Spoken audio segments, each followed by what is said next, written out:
ಇಂದು ಸಹ ಬೆಂಗಳೂರಿಗೆ ಆಗಮಿಸಲಿಲ್ಲ ಪ್ರಜ್ವಲ್ ರೇವಣ್ಣ. ಕೊನೆ ಕ್ಷಣದಲ್ಲಿ ಫ್ಲೈಟ್ ಹತ್ತದೆ ಅಲ್ಲೇ ಉಳಿದಿದ್ದಾರೆ ಪ್ರಜ್ವಲ್ ಅನ್ನೋ ಮಾಹಿತಿ. ಜರ್ಮನಿಯ ಕಾಲಮಾನದ ಪ್ರಕಾರ 12:20ಕ್ಕೆ ವಿಮಾನ ಟೇಕ್ ಆಫ್ ಆಗಿದೆ ಅಲ್ಲಿಂದ. ಆದರೆ ವಿಮಾನದಲ್ಲಿ ಬೋರ್ಡಿಂಗ್ ಆಗಿದೆ, ಅಲ್ಲೇ ಉಳಿದಿದ್ದಾರೆ ಪ್ರಜ್ವಲ್. ಪ್ಯಾಸೆಂಜರ್ ಲಿಸ್ಟ್ನಲ್ಲಿ ಹೆಸರಿಲ್ಲದ ಕಾರಣ SIT ಕೂಡ ಸುಮ್ಮನಾಗಿದೆ. ಟಿಕೆಟ್ ಬುಕ್ ಆಗಿತ್ತು, ಆನ್ ಬೋರ್ಡ್ ಆಗಬೇಕಾಗಿತ್ತು. ಜರ್ಮನಿ ಸಮಯದ ಪ್ರಕಾರ 12:20ಕ್ಕೆ ಅಲ್ಲಿಂದ ಫ್ಲೈಟ್ ಟೇಕ್ ಆಫ್ ಆಗಿದೆ. ಆದರೆ ಈಗಾಗಲೇ ಹೊರಟಿರುವಂತಹ ಪ್ಯಾಸೆಂಜರ್ಗಳ ಲಿಸ್ಟ್ ನೋಡಿದಾಗ ಅಲ್ಲಿ ಪ್ರಜ್ವಲ್ ರೇವಣ್ಣರ ಹೆಸರಿಲ್ಲ. ಹೀಗಾಗಿ SIT ಸುಮ್ಮನಾಗಿದೆ. ಟಿಕೆಟ್ ಬುಕ್ ಆಗಿದ್ರಿಂದ ಇವತ್ತು ಬರಬಹುದಾ ಅಂತ ಹೇಳಿ ಅದರ ಫಾಲೋ ಅಪ್ನಲ್ಲಿತ್ತು SIT ಟೀಮ್. ಡೀಟೇಲ್ಸ್ ಕೊಡ್ತಾರೆ ಚಂದ್ರಶೇಖರ್. ಚಂದ್ರಶೇಖರ್, ಟಿಕೆಟ್ ಬುಕ್ ಆಗಿತ್ತು, ಇವತ್ತು ಬರಬಹುದಾ ಅನ್ನೋ ನಿರೀಕ್ಷೆ ಮೇ ಬಿ SITಗಿತ್ತು ಅನ್ಸುತ್ತೆ.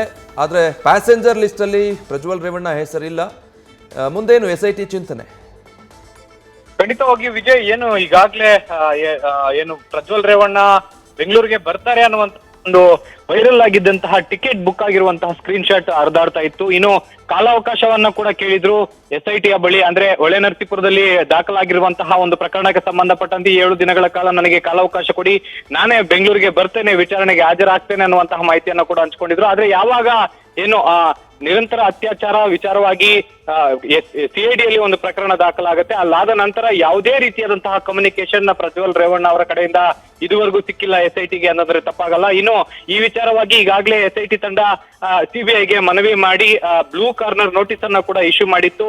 ಪ್ರಜ್ವಲ್ ರೇವಣ್ಣ ಎಲ್ಲಿದ್ದಾರೆ ಮತ್ತೆ ಯಾವ ದೇಶದಲ್ಲಿ ಉಳ್ಕೊಂಡಿರುವಂತಹ ಸಾಧ್ಯತೆ ಇದೆ ಅನ್ನುವಂತಹ ನಿಟ್ಟಿನಲ್ಲಿ ಇಂಟರ್ಪೋಲ್ಗೆ ಮಾಹಿತಿ ನೀಡಿ ಇಂಟರ್ಪೋಲ್ ಮುಖಾಂತರ ಮಾಹಿತಿಯನ್ನ ರವಾನೆ ಮಾಡಿಕೊಳ್ಳುವಂತಹ ಬ್ಲೂ ಕಾರ್ನರ್ ನೋಟಿಸ್ ಅನ್ನ ಕೂಡ ಇಶ್ಯೂ ಮಾಡಿದೆ. ಆದ್ರೆ ಈವರೆಗೂ ಕೂಡ ಪ್ರಜ್ವಲ್ ರೇವಣ್ಣನ ಬಗ್ಗೆ ಯಾವುದೇ ರೀತಿಯಾದಂತಹ ಒಂದು ಸುಳಿವು ಸಿಕ್ಕಿಲ್ಲ ಅಂತಂದ್ರೆ ತಪ್ಪಾಗಲ್ಲ.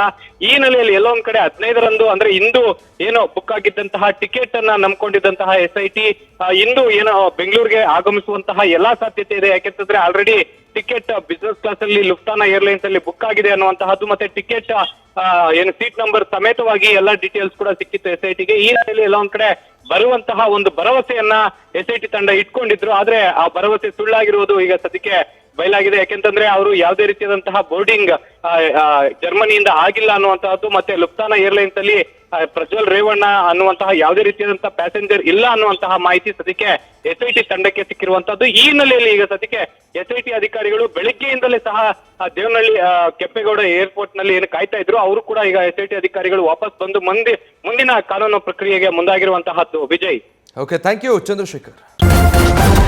ನ್ಯೂಸ್ ಫಸ್ಟ್ ನಿರ್ಭೀತಿಯಿಂದ ನಿಮ್ಮ ಪರವಾಗಿ.